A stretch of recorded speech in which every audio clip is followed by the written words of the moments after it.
Louis, I have a question.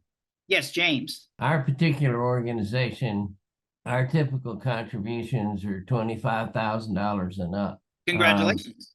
Well, but there's not enough of them.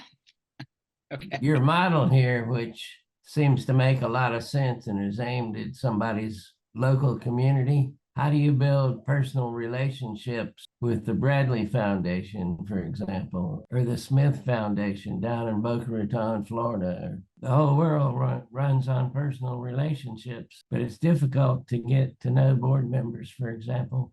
The people that work with us live all over the country. Truth of the matter is, we don't necessarily have an easy way or any way necessarily to meet somebody on the board as somebody that's in Kansas. Your whole model here that revolves around personal relationships becomes very difficult. I've had other people tell me you're wasting your time unless you know somebody on the board there. You'll never get past first base. I think there's some truth to that because when we have been able to build relationships with somebody on the board, life became much better. You're an international organization that does not have location-based programming. Tell us about your organization. What we do is we provide free legal aid to employees opposed to unions, pretty much coast to coast. Okay. We've done hundreds and hundreds of cases. In your case, dealing with a national issue, you're right. They're going to be potential funders in other communities, and you may not be able to travel to meet them. It may not make sense. Well, you got to get invited first.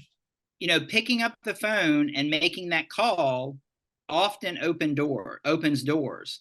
Offering to get their advice rather than asking for money also opens doors. So here's the rule of thumb. If you want money, ask for advice. If you want advice, ask for money. So we found it effective, even with people we don't know and foundations with whom we don't have a relationship, to call someone and say, would you be willing to spend a few minutes? I'd love to get your advice on some issues we're facing. That opens the door for that conversation. Certainly, we prefer for you to visit face-to-face with someone, but Zoom, just like today, and can be an effective tool in opening that door for a deeper relationship. And then down the road, you may have a supporter or someone connected with your organization that happens to be in Southeast Florida who would be willing to take some time and meet with that person if you're not able to do that.